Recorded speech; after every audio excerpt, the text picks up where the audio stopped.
Welcome to another episode of DD on the Spot. As always, I'm your host, Ryan Johnson. And before I get to our guests here today, I'd like to remind everyone that if you enjoy this content, to please give a like and subscribe down below. We'd greatly appreciate it. We have Ashley Contorno on the podcast. She's a doctor of physical therapy. She's 6 years vegetarian, believe it or not. And she's also the owner of Self-Based Strength Company. And she's coming to us all the way from LA, which is just depressing me, just saying the words LA right now with the weather that we have up in Minnesota. But most importantly, she's our current guest. Ashley, thank you so much for coming on. No problem. Thank you for having me. Absolutely. So why don't you give us a little bit of a backstory on what inspired and what motivated you to get into, adapting that healthy and fit lifestyle and making that change? Sure. Well, as far as working out, I've been working out since I was in high school. It's just kind of ingrained in my DNA. I'm just one of those people that I love the gym, I love the iron, and if I'm not working out, I don't feel like myself in my heart. As far as like vegetarianism, that side of like the health and wellness part, it's actually because a lot of people know this, but both of my parents got diagnosed with cancer before the ages of 50. My mom has breast cancer, and my dad has testicular and parotid gland cancer. Luckily, they're both alive and well and in remission and everything right now. But I felt like it was my way to like reduce my epigenetics. So you have, your DNA, your genetics, and then your epigenetics, everything in the world around you. So it wasn't necessarily like eating meat itself. It's the way that we produce and manufacture it in the United States. And as a poor college student at that time, I didn't have the finances to go to, Whole Foods and get everything pure and organic and this and that. And then it just kind of became easier just to not have meat in general. And then now 6 going on 7 years, especially being in LA, there's so many alternatives. Like I can eat a burger that tastes exactly like a burger. I still remember what it tastes like. And it's just more my lifestyle. I feel great. I don't have some of the gastrointestinal issues that other people have. And I just feel like it's a way that I want to live to be 100. So it's one of my ways to get there. Yeah, well, absolutely. And yeah, I always say, there's so many other alternatives to get your protein that, it is a lot of research though, but once you get it, the benefits far outweigh, just sticking to that meat diet. But one of the questions that I love to ask every guest that I've had on the show, because I always say, if you were to walk into a gym with 100 people, there are 100 different ways as to how those people got into shape, whether it comes down to their diet, their nutrition, how many reps they do. There's so many little things that add up to, a way a person looks. Was that a struggle for you starting out, sort of realizing what worked best for your body? Because I always say, like, if you were to walk up to someone and say, hey, what'd you train for that body part? It looks amazing. What works best for them 99% of the time is not going to work as good for you. Right. Yeah. It's totally, everybody's different. I would say it's kind of depending on your goal. So, like before, I was a bodybuilder. So, my goal was high volume, high volume, high volume, tear the muscle tissue down, build more, build more. Now I'm a power lifter. So, it's a lot of strength training. But I think the biggest thing is the overall picture of what is your goal. Is it just weight loss? Are you training for sport? Because with powerlifting, even though I'm way stronger and bigger now, I actually lift a lot less. I'm only lifting 4 days a week because you need that CNS recovery. And then with bodybuilding, I was probably lifting 6, sometimes 7 days a week to get that hypertrophy. And I would focus on a lot more muscle groups. So I would say the answer to that question is just more training specific. Like, what is your goal?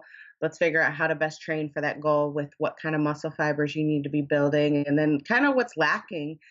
So, like, as a physical therapist, it's like knowing, where my shoulders are always hurting. So it's like, okay, well, maybe we need to develop some more posterior muscles, some back muscles to balance you out and stuff like that. So I kind of approach like a total body approach to it. Yeah, and I always say, it's just like being a mad scientist. There's so much trial and error that goes into it. You're basically, trial and error is the one of the biggest things that I think a lot of people have difficulty with. But once they realize, what really, takes off for them and what really works out, it really is just, a lot easier there. But I also love to ask because, everyone's genetics are different. So this makes one of my favorite questions. But when you're starting out in the gym, everyone always has that one body part that just naturally just takes off, or you don't have to train it as much. And then everyone always has that one body part that they struggle with. So I always say, my back for me, I could train back, once a month, probably because, I had a job when I was 18 through 20 where I was, loading trucks all the time. So that really, helped out. But also, I'm 6'3", so my legs are just shot. But what were those body parts for you when you were getting started that really took off, and then one that you really had to work on? For me, back is my favorite. It's the easiest. I feel like mind muscle connection wise, I can feel what I'm squeezing and working on. So I kind of never had a problem, and I actually love working out back, so that works out great. My legs, honestly, like when I was bodybuilding, getting the definition and the size was actually really hard. My upper body wants to grow way faster than my lower body, so staying balanced, so I'm not like, top heavy like a lot of guys you see. Um, so I would say my legs struggle a little more than upper. Yep, yep. Welcome to the club. I always say calves are my least favorite thing. Where I mean, because that's like 99% genetic. Where if you see someone with nice calves, you're like, okay, you were just born that way. But yeah, legs will always be a struggle for me as well. But now, I mean, one of the biggest myths and stereotypes that I just love to bust on this show, and I mean, if I could, bust it every single time a guest comes on, I do it. And it's gotten better, I'd say, the last 5 years with Instagram. But there's still just a significant amount of women that have that fear where if you walk into a gym and you do one bicep curl or you do one bench press or one of anything, you're just going to hulk out, put on 50 pounds of muscle. I mean, I know you got started early, but was that ever a fear for you? And even if it wasn't, I mean, I bet you hear that all the time. How do you like to respond to that? Yeah, it was never a fear for me because I like being muscular. I actually have a naturally athletic, muscular body type in general. My dad is like Popeye. So for me, that was never a fear. What I get so often being a bigger female is don't get too big. And I just want to die every time I hear that because it's not like there is a limit. It's not like I can just keep going and then I'm gonna look like my husband who's a 250-pound bodybuilder. But I've been working at this for like 18 years. And I'm still not by any means huge. A lot of it is lighting, and when you're dieting, you look the smaller you get, actually, the bigger you look lean wise. But for all the women out there, like I've really, really worked hard to get as big as I am. And if I wasn't working this hard, I would just look like I'm in shape.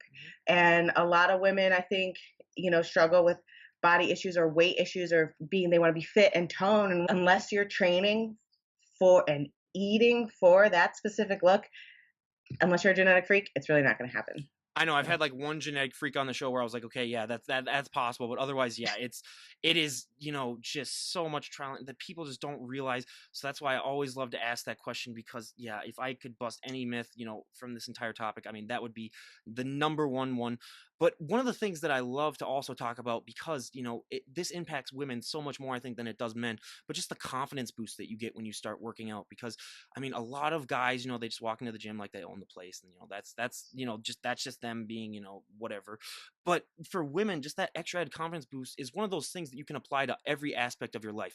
A lot of things in the gym can just apply to the gym when it comes to like strength wise, but the confidence is something that can apply to everything else in your life. How has that confidence impacted your life?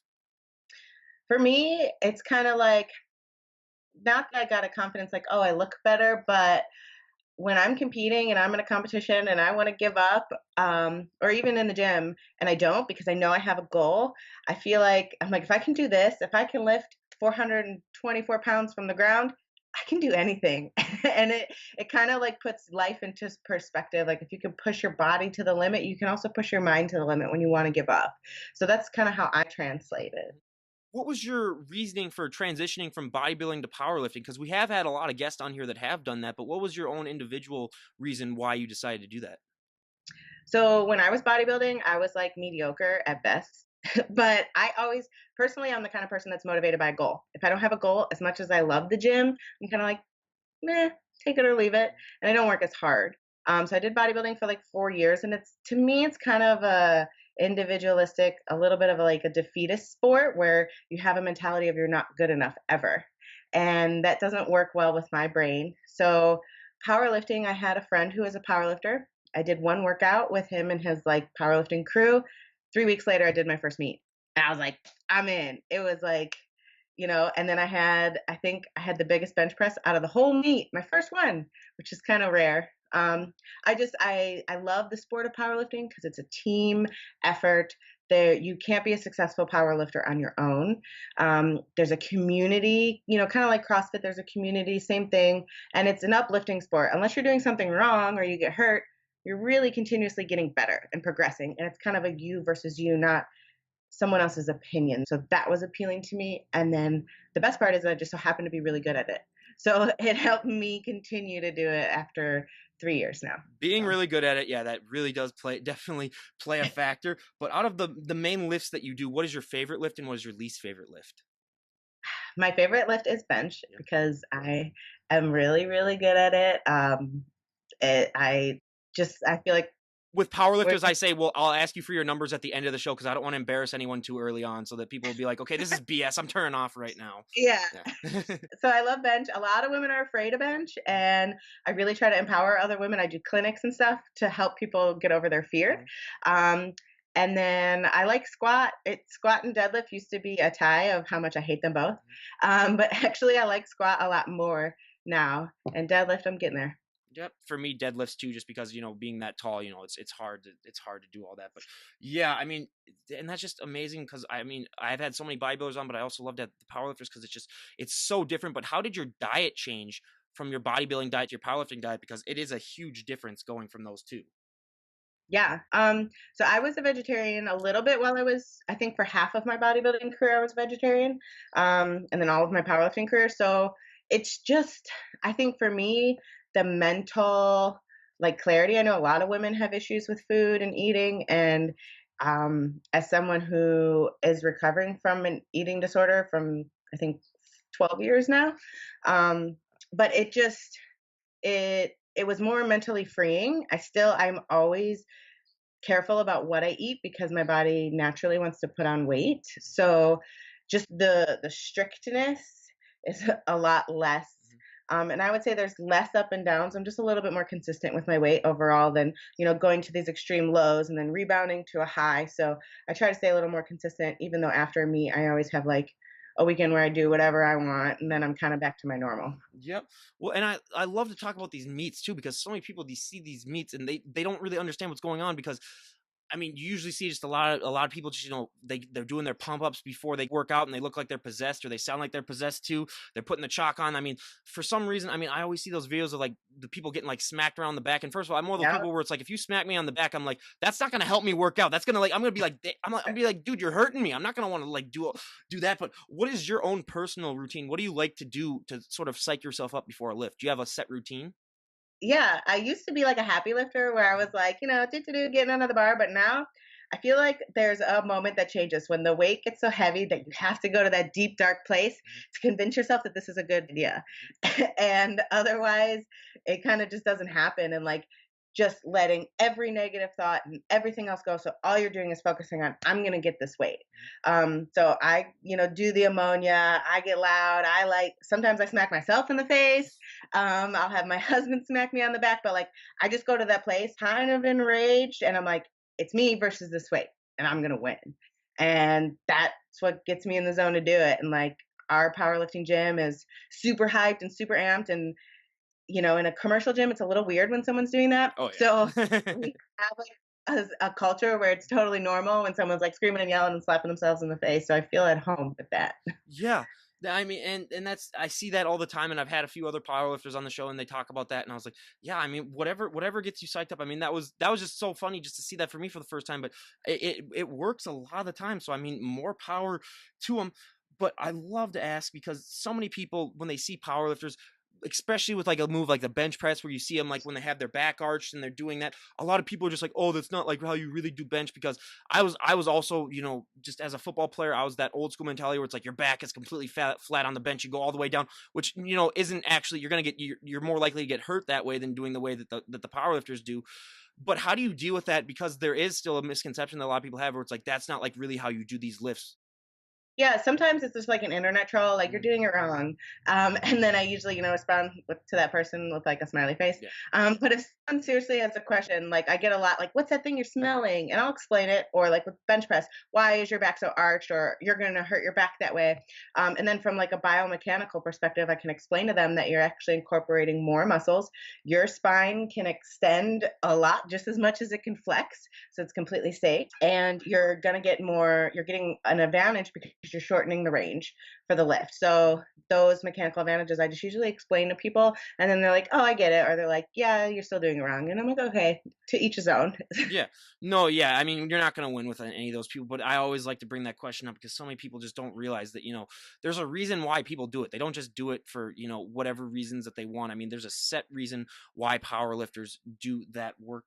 But also, I mean, when you're going to these meets, what is your feeling like afterwards? Because I always like when I talk to bodybuilders, just talk about that feeling afterwards, where because they've dieted down, and when they finally get off stage and they're able to eat a little bit. But what was that feeling like for you, especially with these powerlifting meets where your adrenaline is just sky high? But what is that like when you finally come down from all that? Like directly after the meet or like a couple days? Well, we could do both. Okay, so directly after the meet, um, my experience has actually been evolving personally because I did two meets in the past 2 weeks, and yeah, two big ones. I did the LA Fit Expo, and then I did one in Sacramento, California, with Mark Bell's super training gym called the Push Pull Classic, and I actually won best lifter in both meets, which means out of all the women, I had the highest standardized score. Um, so it was like an emotional roller coaster in the best way because I actually didn't think for the LA Fit Expo, which was a huge one, I knew I won first place in my class, but when they said that it was me that won the overall, I cried like like a prom queen or something. Like, it was so cool. So like the elation, and then we had a lot of people from the gym there. So I feel like it's been evolving because now we have this family with our gym, and like these people come to all these meets. So it's like you just feel this real sense of love, and it's like, oh, all of this was worth it. But I've also had meets where I did terrible and I feel like embarrassed because I'm like, all this work that I put in, I did not demonstrate that on the platform today. But I feel like those are those teaching and learning moments where it's like, you can't call yourself a power lifter unless you compete. So stepping on the platform, gym PRs don't mean anything if you are a power lifter. So stepping on the platform really kind of shows it where you are. And then that's where you take that experience and you bring it to the gym for next time to be better. No, yeah, I absolutely. It's like we had talked about many times. It's just a lot of just going with the punches, and just you're gonna get kicked down, but you got to get back up, and just experimenting, and just realizing that yeah, if you had, because that's the one thing that I really love to say about powerlifting is there could be just one day where you just wake up and you just don't have it on a meet day. I mean, you could bench that weight all the time, but then all of a sudden you're just not feeling it that day. What are some ways also, because for powerlifting that's so specific, where that's not really what it's like for bodybuilding, but with powerlifting where you could just wake up and you could just be having a rough day. What are some ways that you like to mentally just prepare yourself for the fact that anything can happen at these meets? I mean, you could have a weight that could be just so easy for you before, and then you might just not be able to lift it. Is that ever been a struggle for you mentally? Yeah, I did Worlds, which is a really, really big competition. You have to qualify at a really high level to be able to compete there. And when I competed at this meet, I didn't even do the numbers I hit to qualify to go. And it was just like, oh my God. But I feel like I just looked at the positives. Like it was a true honor to be there. It was more about what I did with cutting weight, what messed up my lifts. So that was a huge learning experience. And basically, just like it's the whole dedication and whole process of training that whole time that you've put in so much work that, anybody or even myself, like I should just be proud that I did it. I completed it. I didn't get hurt. I still walked away with a smile on my face, shook the judges' hands, and it's a learning experience. So the more you compete, the more you can take away those positive messages instead of just feeling like, oh my God, I suck, I suck, I suck. It's experience. Oh, yeah, everything's just a learning experience. Yeah, I mean, and that just goes along with, what we've been talking about earlier, just about, just going with the flow and just realizing that, you're going to have, believe me, as a pitcher, realizing you're going to have off days and you're going to have, good days where everything's on point. So yeah, it's all about, just dealing with that.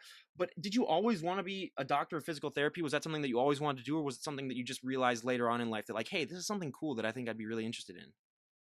I decided I want to be a PT when I was 16. Yeah, so I wanted to do it my whole life. My mom broke her ankle in the snow. She slipped and fell. I was washing dishes and I saw this tuft of snow go by. I'm like, what was that? Then I hear my mom yelling and I go outside and she slipped and fell, fractured her ankle, needed a pretty extensive surgery, but I just got my driver's license. So I took her to her outpatient physical therapy. And from day one, I was like, oh my God, this is so cool. I totally want to do this. And I pursued it, pursued it. I almost gave up because I don't know if or a lot of people, I know you said we were going to talk about this, but it's super intense to get into these programs. And it took me 3 years of applications after I already graduated undergrad to get in. And on that third year, I was like, okay, if I don't get in this year, I'm going to pursue something else. And I finally got in. And so then my dream came true. Did you have any idea what you were going to pursue if you didn't get in for the third year? Either there was two routes, either RN to BSN or BNRN, BSN to RN. It's like an accelerated nursing program, or physician assistant, because my undergrad qualified me for both. Or with those guns, you could just be a bouncer too. I mean, that's a good career profession that you could really be looking Always at. thinking about Yeah, other always stuff. a thing. Yeah, for most of these guests that I have on, I was like, yeah, bouncing. I mean, you could always do that. But also with physical therapy, I mean, like you're so right. I have a friend who's also going into that, and she had to wait a year, and then she finally just got in. But just the amount of work that you have to do, and just the amount of studying. I mean, like she said, you can't have a job, and you just have to be just constantly studying. I mean, I'm actually gonna go see them and a couple other friends tonight later, but I mean, this is like the one weekend that they have off. So yeah, but it's just so hard and intense. But what was probably the biggest struggle that you had with the physical therapy aspect in your studies when you first got started? Well, you said, you can't work because it's so intense. I had to work throughout the entire program. I wasn't in a place, unfortunately, with my family that I could get support, so I lived on my own. When I first started, I had a house and a mortgage that I had to pay for. I sold my house and I was living in an apartment, but I had a full time job to start, and then I started bartending, which was more profitable for less time. Yeah. Um, but the most difficult part, I think, was there was I'm a real professional person, but for some reason I got dinged for some professional behavior by this one teacher that we just kind of butted heads. And so for a whole semester, I had to meet with the dean of our program on a biweekly basis and make a behavior report of how I was going to change my behavior. Um, Looking back on it, it actually helped me in a professional sense for our business, in that if I'm in a difficult situation, I usually give myself the 24-hour rule or the 12-hour rule to respond to someone, especially if I feel heated, because that's very important, because what you want to say and what you should say are usually two different things. So I, again, try to take away that positive message, even though it was so difficult at the time. I get that 100% because I mean I'm in management at UPS, so I deal with usually about these like anywhere from 18 to 22-year-olds who don't really care too much, so they'll show up or they so yeah, I get that 100% where it's like there would be times where I wanted to say stuff where I was like, okay, this isn't gonna. I mean, you might want to just sleep on it a little bit and then talk to them when you're a little bit less heated. So yeah, and like I mean one of my favorite sayings that my grandpa always said is if you're ever gonna make a big life decision, always do it after a good night of sleep because that I mean that just really helps in and of itself as well. But that brings me into a topic that I mean I talk about with the bodybuilders too, but that also applies to powerlifting. I mean, I had the number one sleep specialist on the planet come on for an earlier podcast, and first of all, he was from the UK and he called us from Oxford, and he had one of those British accents where you just felt like you gained like 10 IQ points just from talking to him. It's like, oh my god, Right? I was like, oh my god, it's like just I was like, you're gonna talk the entire podcast. I'm not gonna say a word just because. But he was just talking about how that really does for recovery because I asked myself, I was like, I have all these health and fitness guests on too. What does that do? But how important is sleep to you? Because I know for bodybuilders it's huge, but for powerlifting that's got to be huge too, especially for recovery after these long and grueling workouts. What is the preferred amount of sleep that you like to try to get in order to recover as much as possible? I would say I've been aiming for 8 to 9 hours. Mhm. Sleep is so huge. Brain processing, all of your, recovery body. Like I said, I'm lifting less, even though frequency wise, even though I'm lifting more pounds wise, but recovery, recovery, recovery, because once you're injured, then, things slow down a lot Mhm. more. So it's prioritizing the processes to help keep you injury free and safe while you're working out is the most important. So sleep and nutrition kind of go hand in hand. So I'm 7 to 9. Yeah, I mean that's the same. I mean, I always say there's no better feeling in the world than after a long, like brutal workout where you get like the proper amount of sleep, where you just wake up and you feel like super relaxed and rested.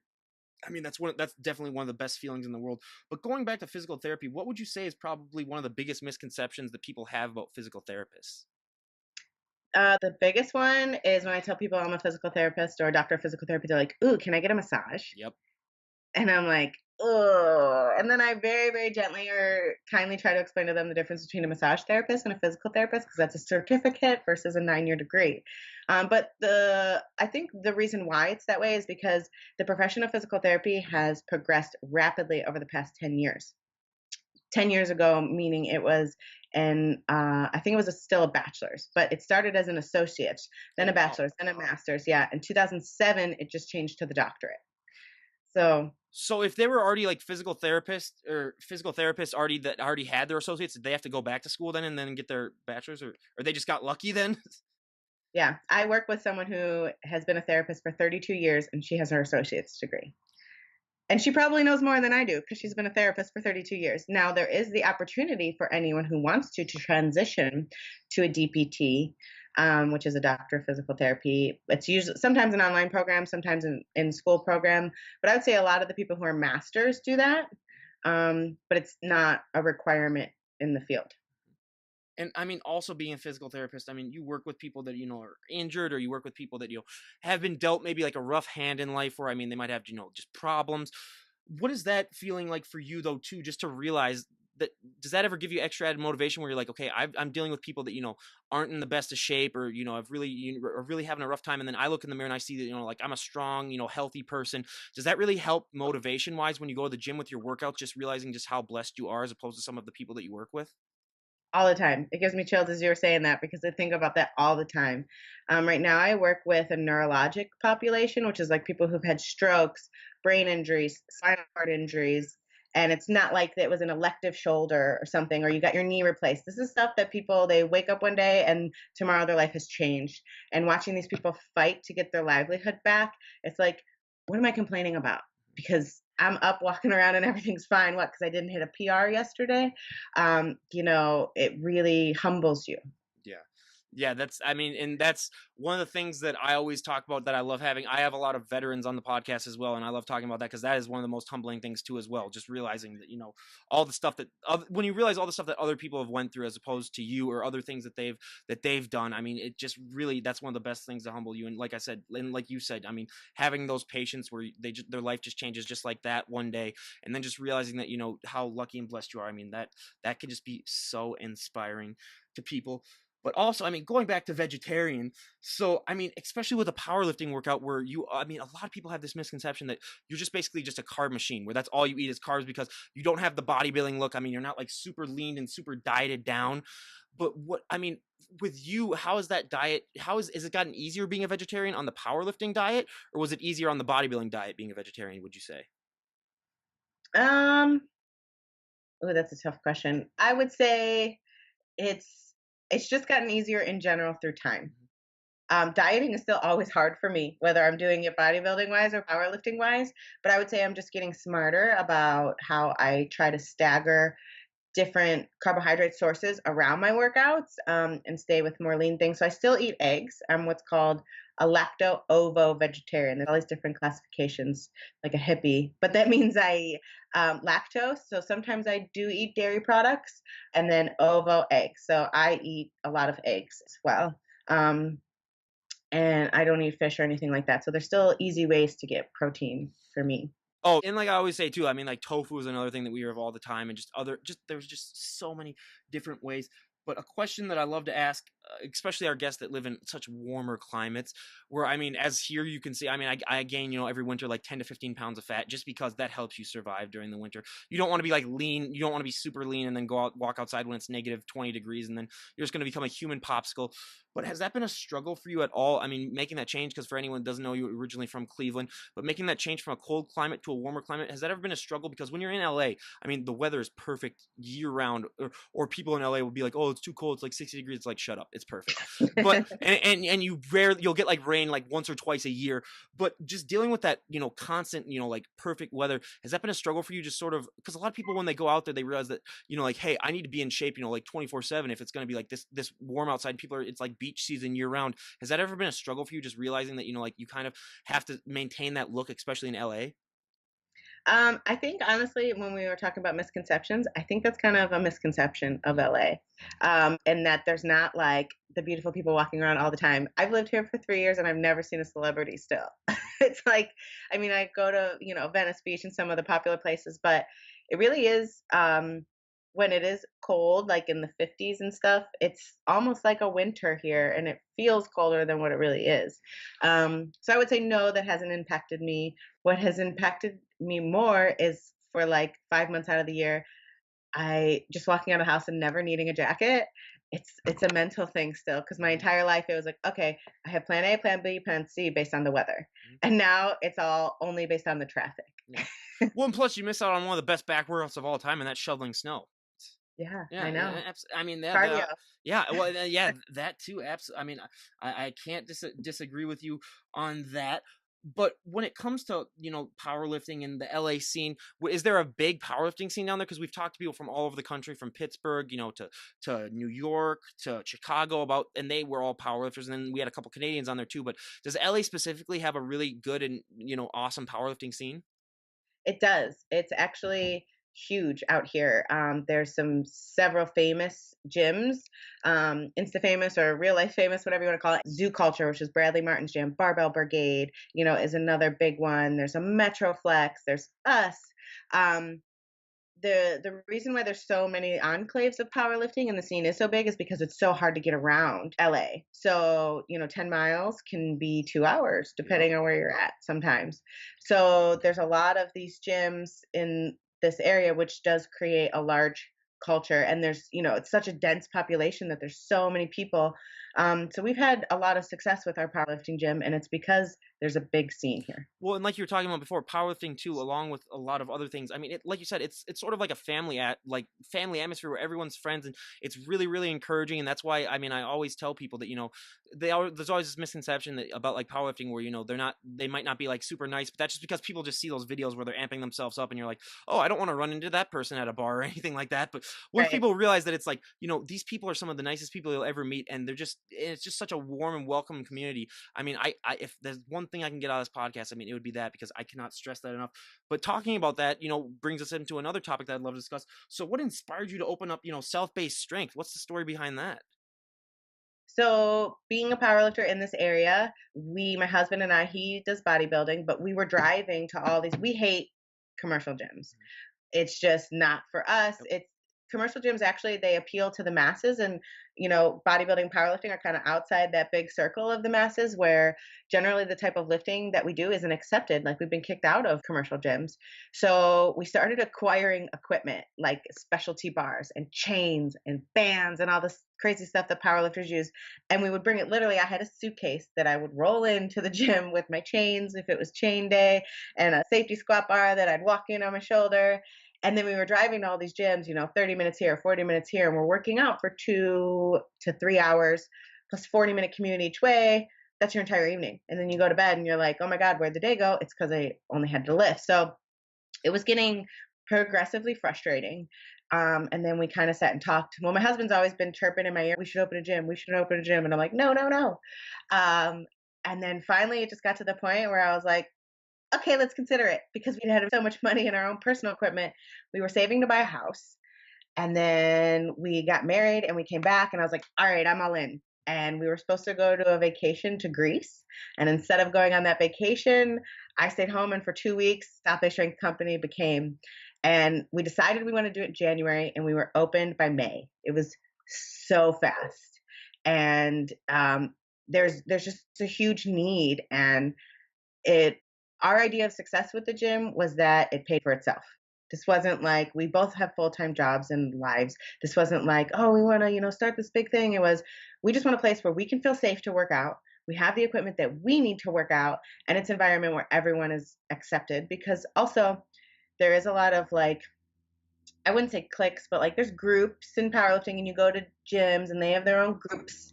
And like certain gyms, they don't allow you to use their powerlifting equipment or their specialty equipment if you're not in their group.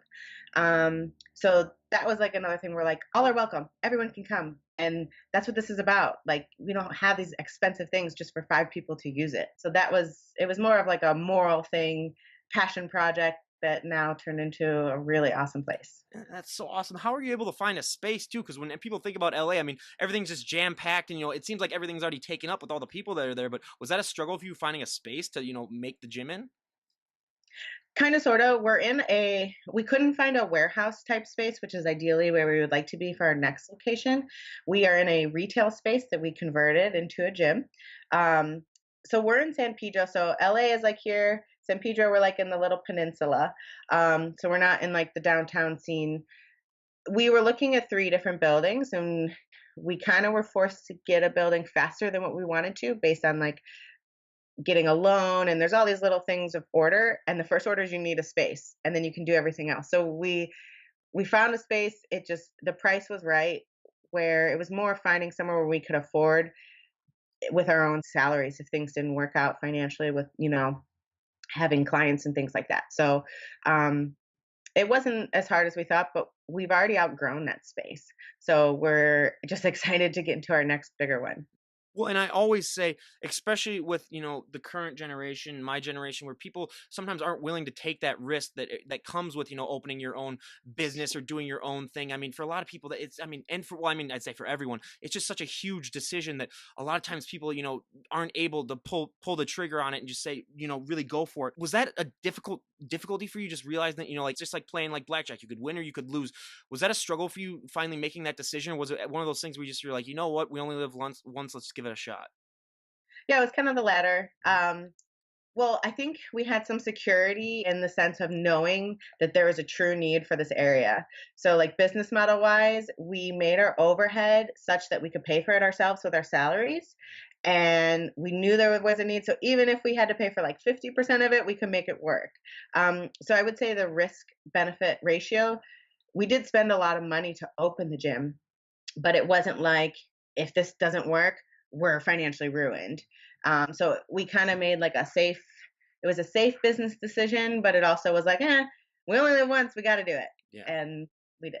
Well, that's what I always say too. It's like, yep, you only live once, might as well give it a try. And I mean, I highly commend that because like I said, a lot of people, especially my age, I mean, they wouldn't do that because they'd just be way too afraid. So I mean, absolute kudos to you.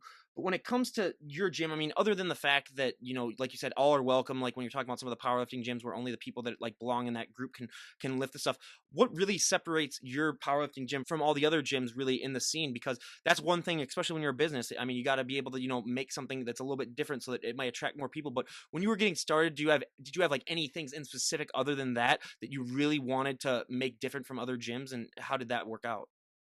Yeah, well, we're open 24/7, which most gyms, there's no powerlifting gyms in this area that are within a drivable distance. We have every kind of specialty bar that is made. I don't know if you know, there's probably like 9 different There's a kinds. lot, yeah. Um, yeah, or at least a variation of the same thing. And we wanted it just to be accessible for everyone. With the 24 hours, we do 24-hour day passes. We're open on all holidays, all that stuff. Our prices are affordable. We're not like trying to, nickel and dime everybody. But I think just the bigger thing is that we really wanted that sense of community, and like this is a family. Like anybody can control the speaker at our gym. We have anti-corporate mentality, and it's just come in, do whatever you want. We trust you, and which is definitely different mentality. Okay, the riskiest move you could ever do is make sure that anyone can control the speaker because you have no idea what's going to be coming on. That's one of those where that really takes a lot of guts on that one. That's all I got to say. That's all I got to say about that. But yeah, and that's awesome. And what's the address for anyone maybe in the California area that might be wanting, give it a shot? Sure, we're in downtown San Pedro. It's 387 West 6th Street in San Pedro, California. You can find us on Instagram, Facebook, South Bay Strength Co. Here's our logo. It's a pretty cool Yeah, logo. that's awesome. Yeah. Well, and yeah, it's like the Church of Iron, like a lot of people like to say. Then you got like the little cross thing, almost. Yeah, yeah, that's really really Yeah. cool. So again, when you mention the address, I'll have it down below too, and I'll leave all the links to all of your gym too, because I mean I love helping out all of the guests that I have on the show. But how are you able to balance being a physical therapist, owning your own gym, and still being able to work out and find that you time that a lot of people talk about, which is just huge because I mean, especially if I was you and I had all that stuff, I would need to have my you time. But does that just take just unbelievable time management skills to be able to do all of the things in your life and get it done in the average day? Yes. Yes. It's highly organized. I have a lot of spreadsheets. I utilize my Google Calendar like it's my, secondhand man. I'm constantly like, Siri, remind me to do that. Siri, remind me to do that. I think it's like a personality type. I'm a little bit of a control freak. So it's kind of a good thing and a bad thing that I want to have all of the moving pieces in my possession, but I'm learning to let those things go a little bit as I take on more responsibility. I still definitely get me time. I try not to watch a ton of TV because I feel like that just eats away time.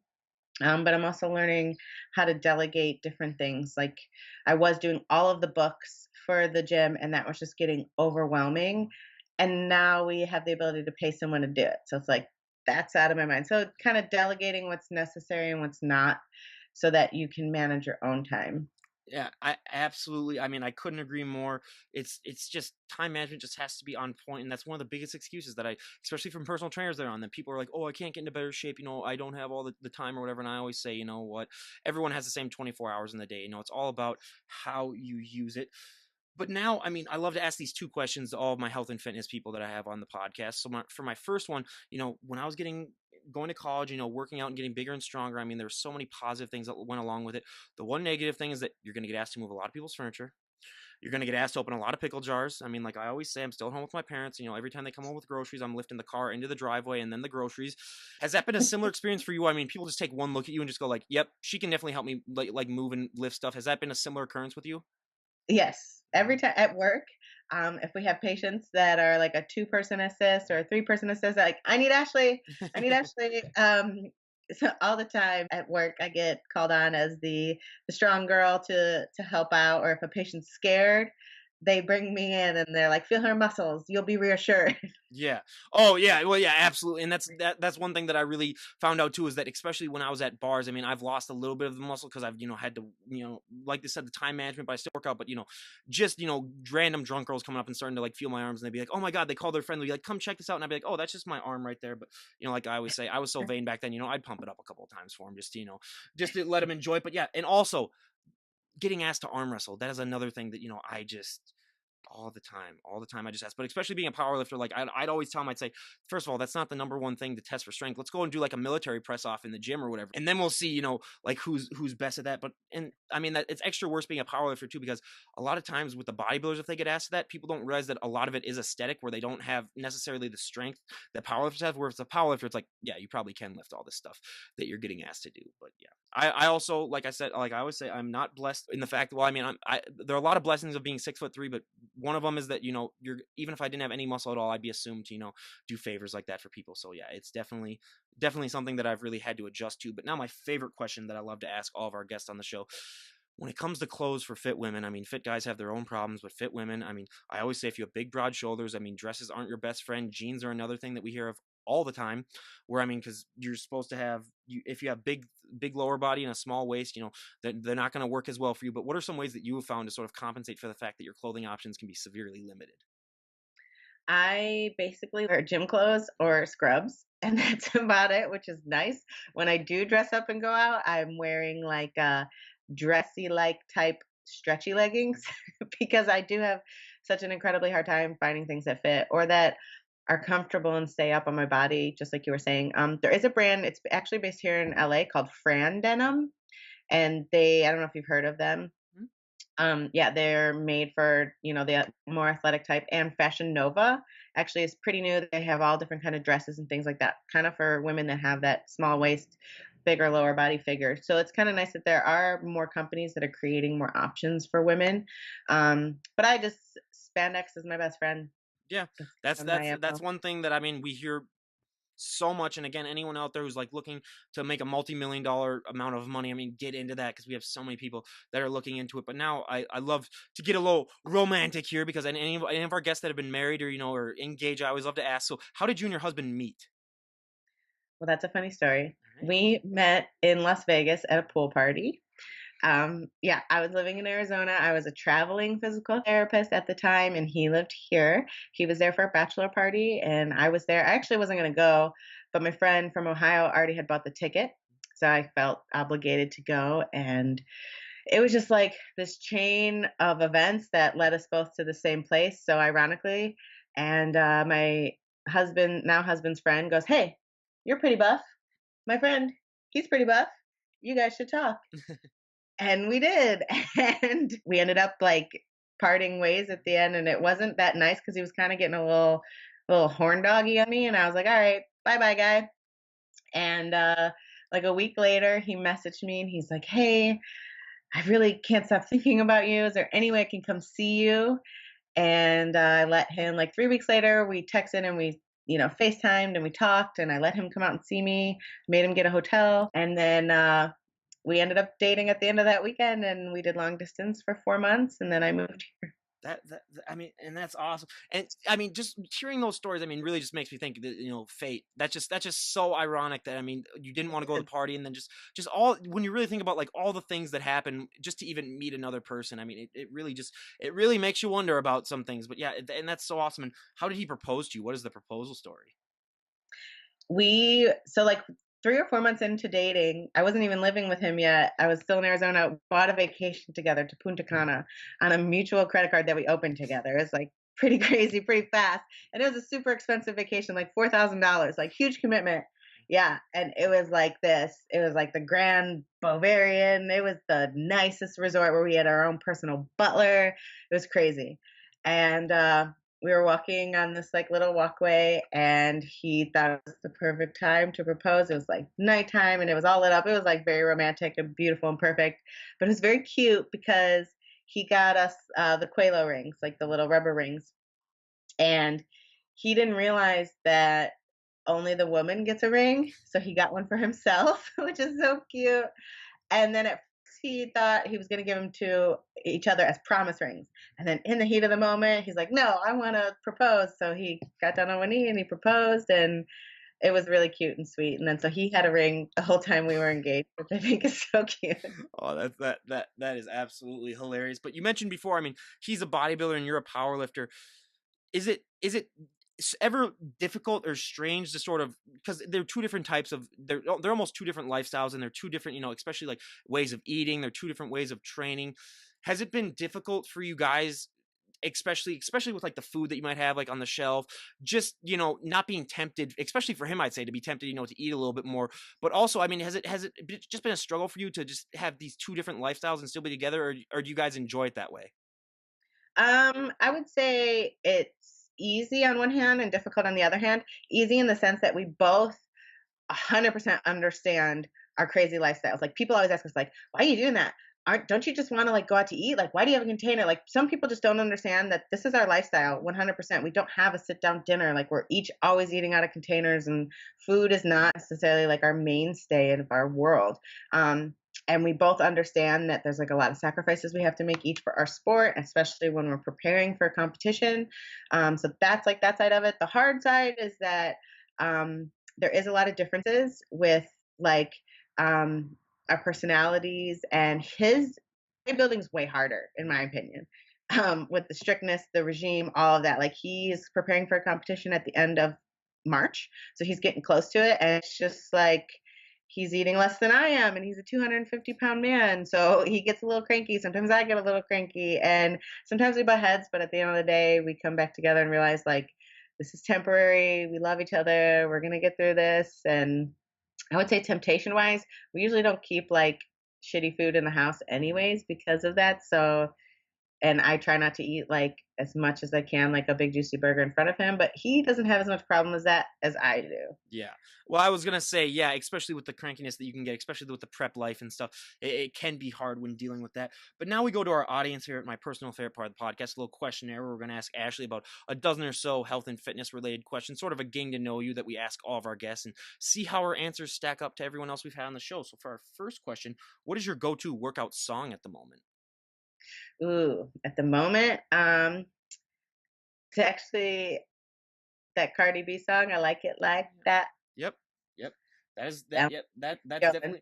definitely one of. I mean, I always like to say, for me, I'm one of those old school '80s guys where you get the cheesy '80s where, I mean, I have the Rocky IV soundtrack, but I have a problem. Like I have a gym at home, which, I mean, it's just a small, basic gym, so I work out there, 75 to 80% of the time. But when I go to a normal gym, I'm one of those guys where, I gotta wait for the beat to drop. So if I'm doing like a lat pull down, I might be like this for like 30 seconds, and I've had guys come up to me and be like, "Hey, are you all right? Did you like pull out your back or something like that?" And I'm like, "Nope, just waiting for the beat to drop." So yeah, that's definitely one of my struggles. But now, out of all the celebrities on the planet, if you could work out with any celebrity, who would it be? Mm, well, it's a powerlifting celebrity. Oh, I that's would love fine. to lift with Steffi Cohen. Steffi Cohen. Yep. She's, yeah, 123 pounds, and she's squatting more than I can squat, and it's incredible. It's not fair. Yeah. You just look at people like that, and you're like, come on, it's Yeah. ridiculous. Are you Like, real? Well, oh yeah, well before I had a girl who was like 5 feet tall, weighed like 100 and like 50 pounds or whatever like that, and she had better stats in every single lift than me, and I was like, okay, I'm a foot and 3 inches taller than you, and weigh about 60 pounds more than you, so it's like, okay, that is just ridiculous. But now, what is one thing that you would change about the sport of powerlifting if you had the all-knowing power to do so? If they just came up to you and said, Ashley, you can change one thing and everyone will go along with it, what would you want to see changed? One thing. We can do multiple if you have a lot. Yeah, it doesn't There's matter. a few. There's a few. The biggest thing is I would say more consistency through federations. Like there's several different powerlifting affiliations, and they all have these little different rules and nuances, and it creates a divide where it's like you either compete in one or you compete in the other, and you can't be both. So I think that's kind of unfair because it closes the doors and opportunities for people who live in different locations who might not have access to a lot of lifting. Like California, there's a meet every weekend basically. But maybe if you're in a remote place in Kentucky, you kind of have to pick and choose. So I wish that there was that. Um, I wish that there's a lot of controversy right now with transgendered individuals competing and lifting, and I wish there was just a little bit more consistency or a third group, Yep. men, women, and unidentified people who don't want to identify as Hmm. a set gender. It's 2019. We need to include everyone's human. They all have a heartbeat, and I feel like they should be allowed to perform because they're training hard too. Hmm. Um, and lastly, I wish that there was less like brand affiliation and marketing, especially for new lifters. People ask me, being a more experienced lifter, like, oh, what do you recommend? Like this and this and this and this. And it's like, you don't need to have the this wraps and the this sleeves and the this to actually do it. It's like, just get in there and try your best. And you don't need a promo code or a this or that. And I just wish that there was a little bit more consistency with that too. Hmm. Yeah, I mean, I completely agree with those. I mean, especially having the Canadians on here, where they're Canadian federations as opposed to the U.S. ones. I mean, are so different. Where I mean, just the federations, if they could just have like a set amount of guidelines too, where it's like every federation follows these sets of rules, so like you don't Right. have to change exactly what you're. I mean, some people change like 100% of what they're doing just for a new confederation, just because they're so. Some of them can be so vastly different. So yeah, I 100% agree with you on that. But now, out of all of your followers on Instagram, if they were to meet you in person, what would you say would probably be the biggest thing that would surprise them about meeting you? Um, I get a lot of people are like, "Oh my god, you're so short." How tall are you? I'm 5'3". Yep. Um, yeah, like I look big, but I'm not a big individual when you meet me in person. But a lot of people, um, are shy to talk to me because they're like, "Oh my god, I follow you," and like I'm a real person too. Just because I have that many numbers after my name doesn't really mean anything. Like, Mhm. yeah, And that's why I love to have our guests on the show. I mean, especially the female bodybuilders or the power lifters or just the muscular women, because a lot of people, like society wise too, they're not able to look past the muscles and realize that it's just an average human being deep down below that this has their own story. I mean, when you see someone, especially like you, I mean, if you're going sleeveless, like walking down the street, a lot of times people they just aren't able to look past. They're like, oh wow, that's different. Like I don't see that a lot. So that's why I love having them come on and share their stories, just to make people realize like, hey, they're just normal people just like everyone else. So yeah, I mean, I couldn't agree more with what you were saying. But now, if you could go back in time and talk to the 18-year-old version of yourself, what would be the best piece of advice you would give her? mm, well, I would say to follow your gut a little more when you know that you're wrong. Because there's some big life choices that I've made where I knew it was wrong going into it, and I still did it anyways. Um, and it ended up being okay, but it would have saved me a lot of heartache, heartbreak, time, energy if I would have just followed my gut in the first place. Yeah, that's what I always say too. I mean, it's just when you're that young, you sometimes make some decisions, but yeah, it's definitely one thing that I would recommend doing. Also for me, I mean, like you're not gonna be able to please everyone. I mean, don't try to be just a huge people pleaser because you're just gonna waste, like you said, a lot of time and a lot of effort. I mean, I couldn't agree with you more. But now, two of the questions that I love to ask before we wrap things up. So, if I were to talk to you a year from today, where would you like to be at in your life? I mean, career wise, powerlifting wise, just overall, where would you like to see yourself if we talked a year from now? Year from now, I've actually just been thinking about my yearly goals a lot. I would like for my husband and I to be in a house instead of our apartment, hopefully on our way to having some power babies.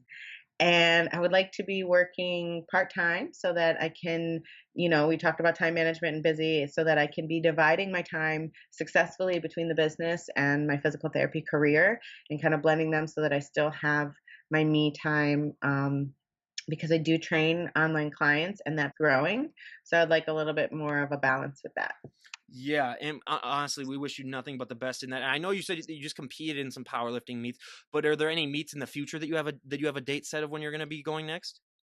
I'm trying my best to get my name out there to be competing in this powerlifting event called Boss of Mhm. Bosses at Boss Barbell in Mountain View, California. It's usually at the end of the summer. They have not announced a date yet, but it's a pretty prestigious event. So that would be probably it for the rest of the year. And then earlier next year, I would like to do, so like a year from now, I'd like to do the Kern United States Open again. Although I was invited this year and I qualified this year, right now, just coming off these two competitions, it was a little too much to ramp up and train for the largest competition in the world. So I would like to do that next year. And honestly, we wish you nothing but the best of luck in that. And yeah, and that's just so amazing. But now, lastly, is there anyone that you would like to give a shout out to? Well, my husband, my Mhm. heart. Although, I was just training for competitions for a couple months. He's training for his competition. We've kind of been like this a little bit. He is my best friend, and we've accomplished so much together in the past 3 years with opening the gym, doing all this stuff. And it's like, I couldn't do this all on my own. I'm like getting emotional. So it's just so nice to have found somebody who I care about so much and who supports me so much. So I'm shouting out to him and my South Bay family because I love them all. Well, absolutely, and I'll leave a link down below to your husband's Instagram page too. Everyone can go and check him out. But now, the moment of truth, the moment where you truly embarrass us. What are your best lifts? All right, you ready? I just, Yep. I know. I'm already getting ready. I'm already getting ready. Squat. So competition best because Mhm. gym PRs don't count. Squat is 408. Bench press is 264. And then I just did 314 with a slingshot, which kind of doesn't count, but it was still in competition. And deadlift is 424. This is Ryan Johnson reporting from a world that has no more meeting anymore and doesn't make any sense anymore. I mean, all these women that come on and they're like a foot shorter than me and they're outlifting me. I mean, I will say bench, I did do 275 once, so that's the only thing that I have on her. But again, you guys, just really, I mean, when we were talking about humbling before, about like people getting humbled by some of your patients, I get humbled by all these guests that come on and tell all these stats. So I mean, yeah, and that's amazing. And again, I highly recommend everyone go and give Ashley a follow on Instagram. I mean, just looking at some of her photos, you're gonna want to get off the couch and stop eating those Twinkies and just be motivated to get into shape. And again, self-based strength, if you're in the area, leave the link to all their stuff down below. So if you're interested in going in there and getting a workout in, I highly recommend it. And this is Ryan Johnson, DD on the spot, signing out. Have a great day, everyone. Bye.